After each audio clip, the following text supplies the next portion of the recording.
આવા હારા કામમાં વાપરીને તમારી લક્ષ્મીને પવિત્ર કરીએ. ઓહો, જગદીશભાઈ સ્વાગત કરવા ગયા છે. આપણા સુપ્રસિદ્ધ પત્રકાર જગદીશભાઈ મહેતા સાહેબ પધાર્યા છે. તાળીઓના ગગડાટથી આપણે એમનું સ્વાગત કરો. પધારો જગદીશભાઈ, પધારો મારા બાપ, પધારો. વાહ.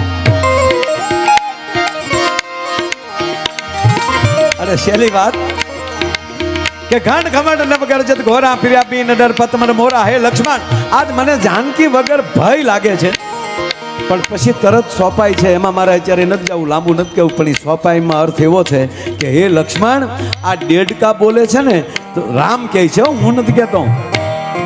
હીરાભાઈ, રામ એમ કહે છે કે હે લક્ષ્મણ, આ વાત સાવધાનથી સાંભળો. હે લક્ષ્મણ, આ દેડકા બોલે છે ને તો મને એવું લાગે છે કે જાણે વેદની રૂચાઓ બોલતી હોય.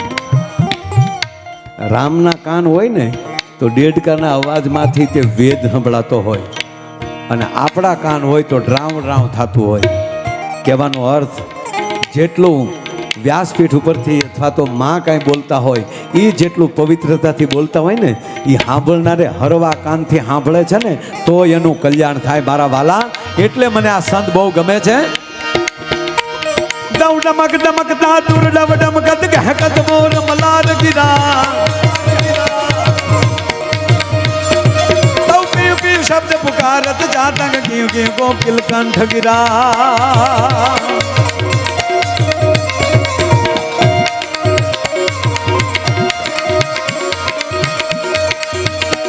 દમ કડર કડર ન બહોત કડા કંઠ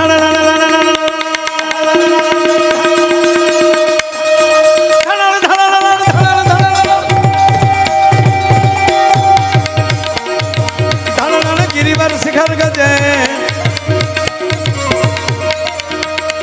तब रूम जुम रूम जुम रूम जुम रूम जुम रूम जुम रूम जुम बरसत बरसा गरर गरर गन स्वर्ग देजी घरर गरर गन स्वर्ग देजी घरर गरर गन स्वर्ग देजी घरर गरर गन.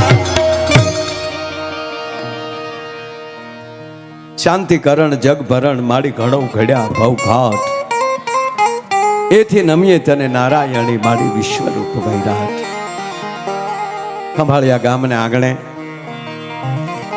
ગોવા મધુરા ગોપા મધુરા વદનમ મધુરમ હસનમ મધુરમ ચલિતમ મધુરમ મધુરાધેપતિ રખિલમ મધુરમ. જેનો એક એક અક્ષર મધુર છે એવું શ્રીમદ ભગવાન ભાગવતજીનું રૂડું આયોજન. દરેક રાત્રિએ દિવસે ભાગવત અને દરેક રાત્રિએ રાસ ગરબા કાર્યક્રમો ભજન સાથે 7 દિવસ. આજે 6ઠી રાત, એક દિવસ બાકી નહીં. આવો રૂડું જ્યારે કાર્ય કર્યો છે. ગોપાલભાઈ સાધુએ ગણપતિ વંદના કરી, પછી ભગવાન કૃષ્ણને યાદ કર્યા. કોઈએ કાનુડાને ભાળેલ, અને એમાંય ચલત ચલત મેરા પામ દુખત હે, કંઠ રે દુખત હે, હરિને સાદ કરી હું જ્યારે જોવા જાવતા વેરણ રાત પડી. ભગવાન નારાયણને ખૂબ એને યાદ કર્યા.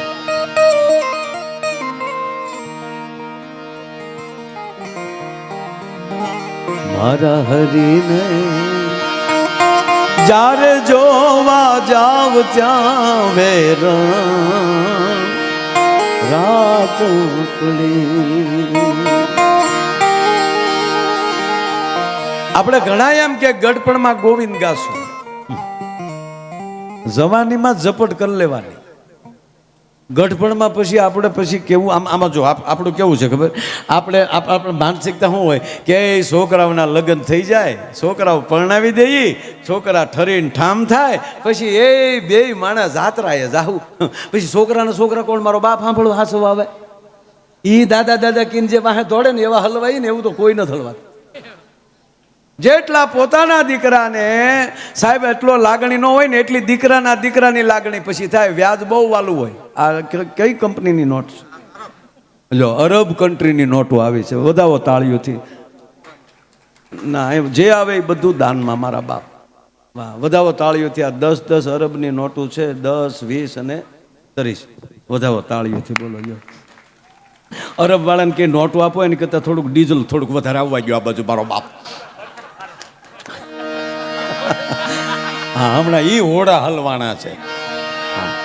અને હકીકત કહો બધી ટેવ રાખજો.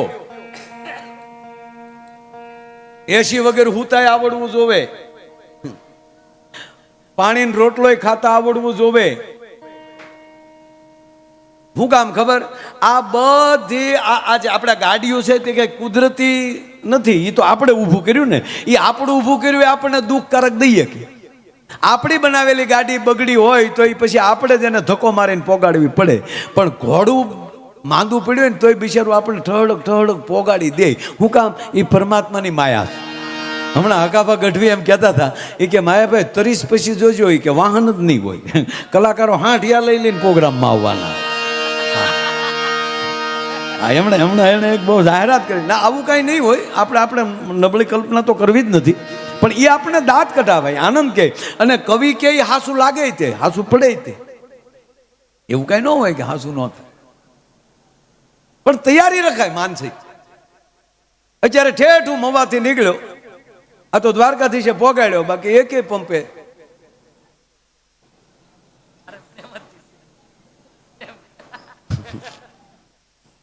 નહીં એ મારો કહેવાનો અર્થ એ છે કે આ પરિસ્થિતિ એનો સામનો કઈ રીતે કરવો એ સમાજની જવાબદારી છે, જનતાની જવાબદારી.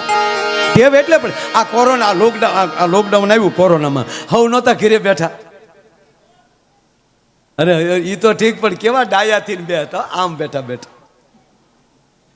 અને ઘણા ત્યાં ગીત ગાતા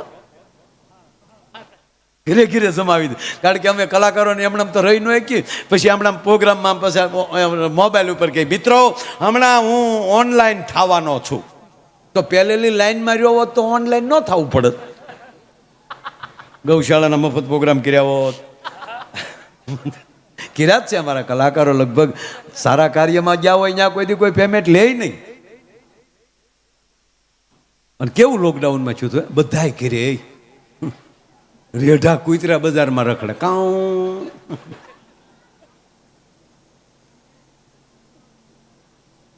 કેવું થયું હતું એમાં. પછી 3 લહેર, પાછું નામ લહેર આપી. બોલો, લીલા લહેર વૈયા ગયા ને એકલી લહેર રહી, લીલા નીકળી ગઈ એકલી લહેર રહી. બોલો, પહેલી લહેર ને બીજી લહેર ને. એ તો આપણી નજર સામે જોયું છે ને. આપણે મરકીના રોગ આપણે નહોતા જોયા, એ વડીલોએ કોઈ જોયા હશે વર્ષો પહેલા, પણ આ કોરોના આપણી નજર સામેલી નીકળી ગયું છે. આપણે સારા સ્નેહીઓને ગુમાવ્યા, ઘણા એના પરિવારના માણસોને ગુમાવ્યા. પણ જેટલું આપણે લોકડાઉનમાં રહ્યા અને એટલી બધી પૃથ્વી ચોખ્ખી થઈ ગઈ હતી, આકાશ ચોખ્ખું થઈ ગયું, ત્યારે આપણે ઘરે બેઠા બેઠા એમ કહેતા કે હવે આપણે કચરો બહાર નહીં નાખીએ, માવો ખાઈને બહાર નહીં થૂકીએ. જેવું લોકડાઉન ખુલ્યું બધું ભૂલી ગયા ને હતા એવા ને એવા ભરાડી પાસા થઈ ગયા.